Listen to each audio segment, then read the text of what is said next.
saya aturkan atas nama Tentara Budaya Yogyakarta atas kehadiran Bapak Ibu pada malam hari ini.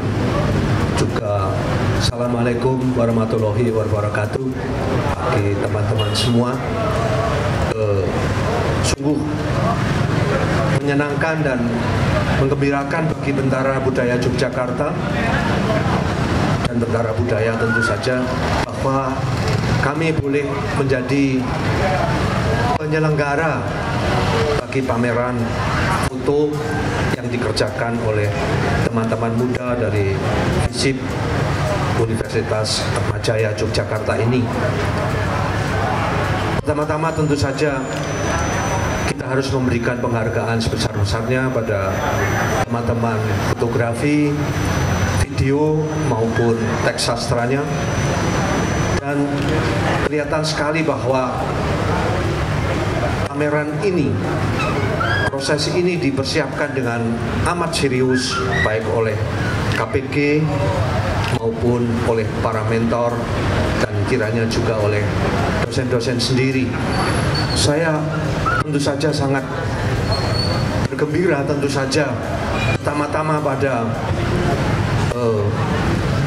Universitas Atmajaya bahwa mau memperhatikan pada budaya, karena di bayangan kami kata itu hampir tidak ada dalam bayangan kami kalau kami membayangkan mengenai Atmajaya Yogyakarta, dan kali ini tidak terbukti gitu. Padahal budaya ini adalah dasar dari semuanya, dan lebih-lebih untuk teman-teman muda, saya hampir tidak bisa membayangkan bahwa mereka ini masih dekat dengan kebudayaan itu. Sungguh keterasingan yang luar biasa yang sejauh saya alami. Kita dibuat terasing terhadap budaya oleh teknologi, oleh kemajuan, bahkan oleh agama. Agama di dalam hal ini sungguh-sungguh kadang-kadang, maaf, tidak terlalu suka pada agama, pada budaya, dan ini sungguh mengherankan.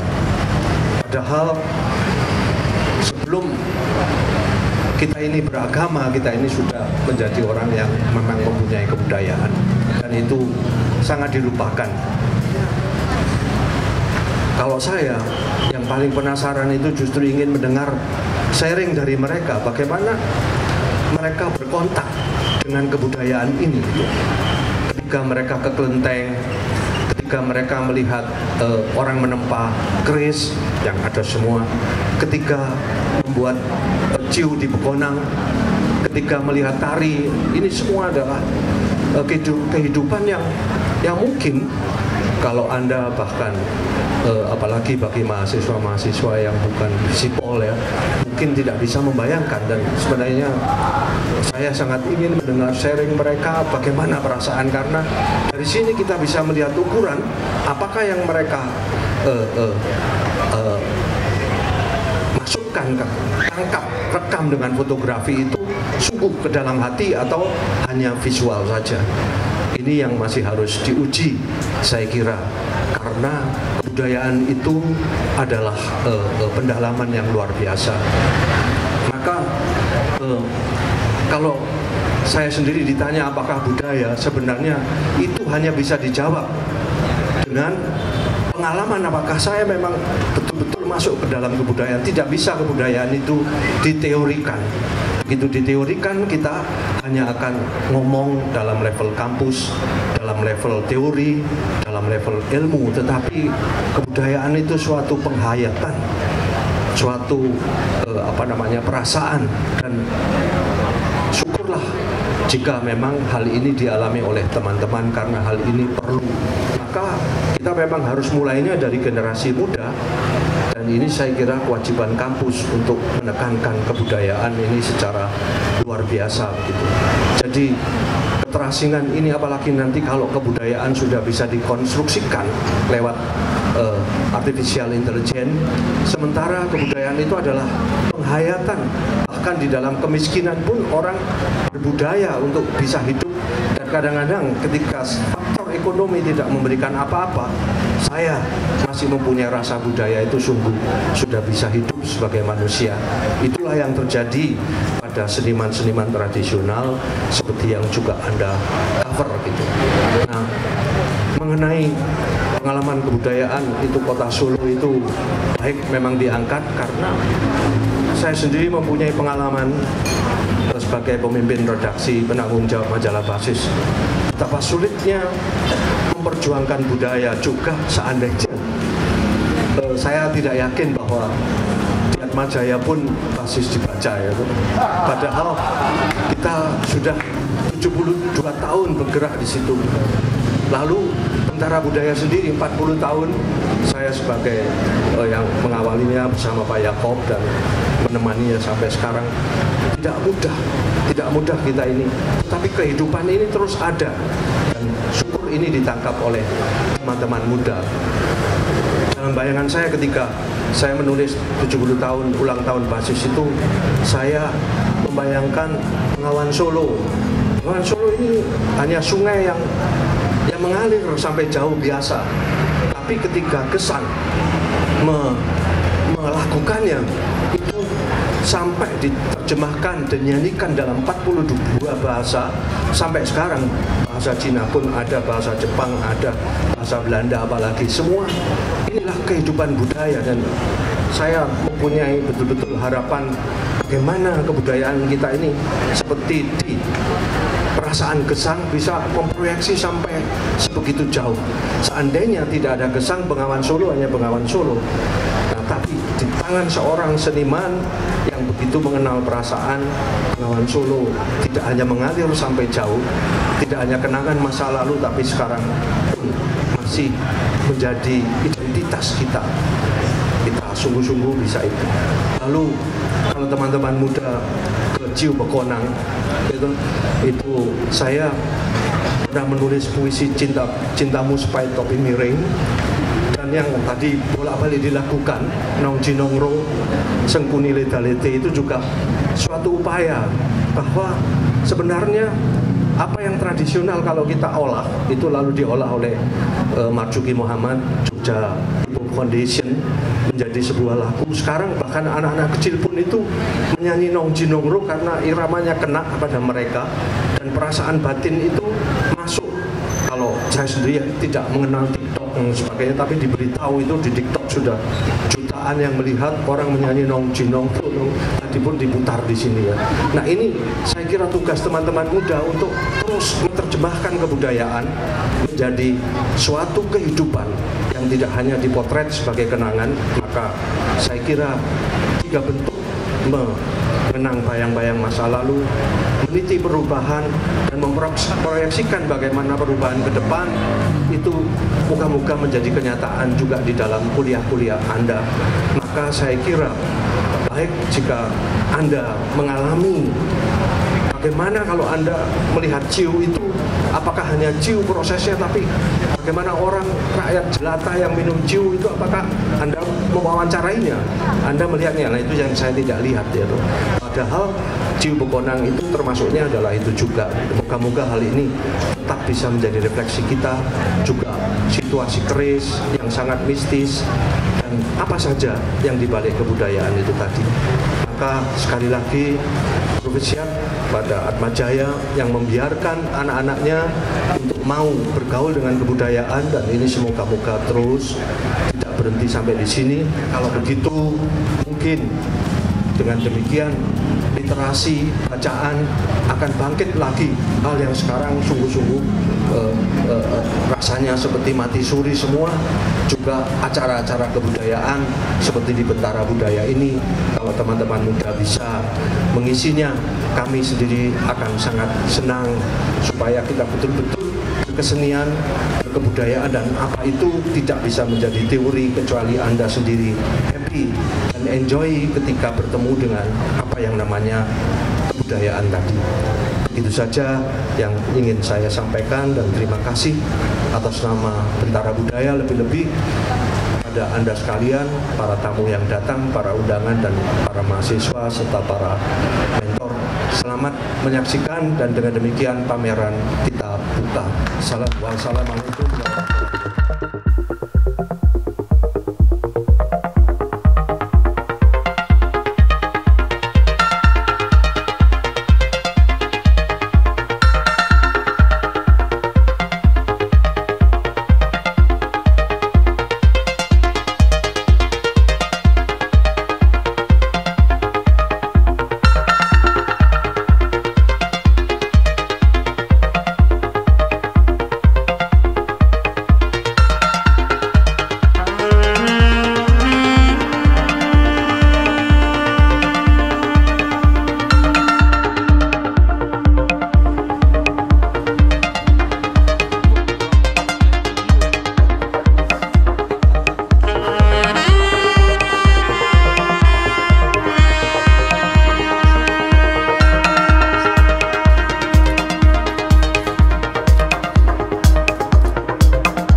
Sebenarnya pameran ini merupakan satu rangkaian dari 3 karya yang dibuat oleh mahasiswa FISIP Universitas Atmajaya Jogja.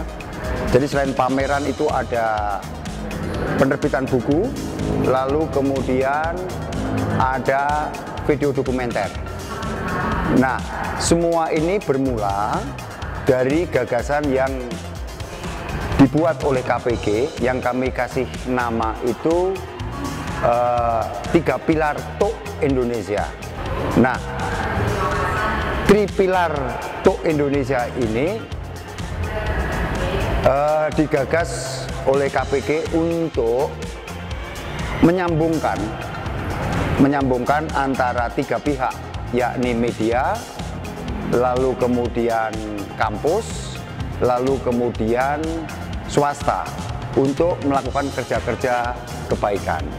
Inisiatif ini karena kami masih melihat banyak sekali persoalan-persoalan di Indonesia seperti masalah etnisitas, masalah pangan, masalah climate change, dan macam-macam sebagainya yang harus direspon secara kreatif. Solo itu sebenarnya adalah saksi nyata di Jawa itu sebagai negeri silang budaya. Kalau kita mengacu kepada pemikiran Dennis Lombard tentang negeri silang budaya. Jadi Indonesia atau Nusantara itu sebenarnya terbentuk dari kebudayaan Cina, lalu Arab, lalu India, dan juga Barat. Nah, kami ingin mengetahui apakah itu masih terjadi sisa-sisa itu di Solo. Nah, Solo menjadi tempat eksperimen, bukan eksperimen sebenarnya, riset, karena kami melihat pemerintah kota itu mencoba membangun kembali seluruh memori kolektif tentang kota yang berbudaya. Nah, kita tahu bahwa di Jawa itu lokus pembentuk peradaban, kebudayaan itu adalah memang keraton, lalu kemudian pesantren, dan kemudian perguruan di desa-desa, sebenarnya itu. Nah, ini semua tergabung, proyek ini menyatu dengan program pemerintah, Kementerian Pendidikan, Merdeka Belajar, dan Kampus Merdeka. Jadi aktor utama dari seluruh proses ini sebenarnya adalah mahasiswa. Dan mereka dibimbing terus-menerus sejak Januari sampai pameran ini oleh para mentor di berbagai bidang. Saya berharap program proyek, pendekatan proyek dalam Merdeka Belajar dan Kampus Merdeka ini bisa mendapat standar programnya itu yang katakanlah agak ideal seperti yang kami bayangkan ini.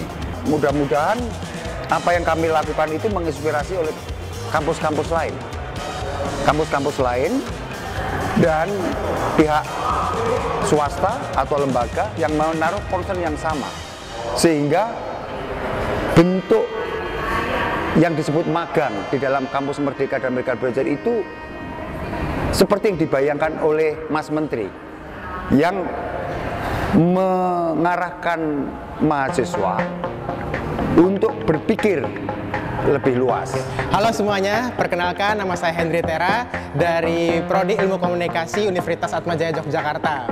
Ketika mengikuti tim studi independen yang awalnya dibentuk oleh FISIP dan bekerja sama dengan KPG, saya merasa sangat senang tentunya, di mana ketika saya mendaftar dan pada akhirnya kami diterjunkan di Solo. Sebelum diterjunkan, kami disiapkan oleh para mentor, oleh para dosen, dan juga oleh tenaga-tenaga ahli yang mendukung kami tentunya untuk mempersiapkan proyek kami. Dan ketika melaksanakan proyek di Solo, adapun yang kami liput mengenai tentang silang budaya yang ada di Kota Surakarta, di mana Kota Surakarta sendiri memiliki berbagai macam silang budaya yang berasal dari India, Belanda, Arab, dan juga Tionghoa. Di sana kami belajar dan banyak berdiskusi dengan para narasumber, serta kami bertukar pikiran, bertukar pengalaman, bertukar cerita, dan pada akhirnya tiba pada hari ini di pameran foto cerita dari Solo. Tak hanya pameran foto, kami juga membuat sebuah karya, yaitu ada buku yang berjudul Cerita dari Solo. Selain itu, kami juga memproduksi video. Dalam produksi video, seperti halnya buku, kami dilakukan dengan penelitian, kami juga berdiskusi dengan para narasumber. Selain itu, menemukan benang merah terkait silang budaya yang ada di Solo. Oleh karena itu, kiranya dengan pameran ini, para tamu pengunjung bisa menemukan juga dan menarik apa makna silang budaya yang ada di Solo. Sekian dari saya, terima kasih.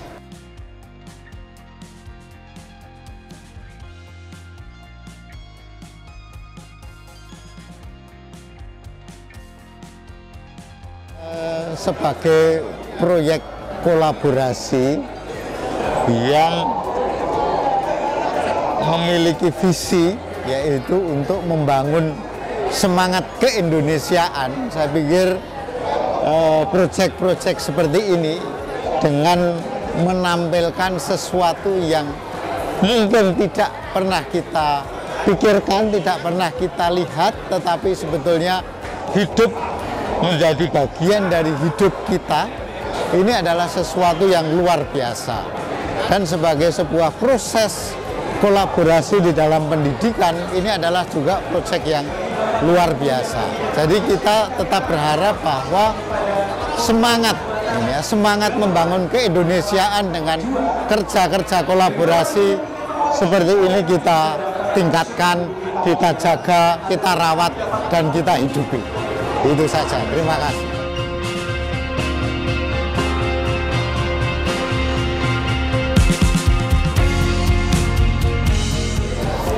Oke, perkenalkan nama saya Hadia Kurota Ayun dari UIN Sunan Kalijaga, Yogyakarta.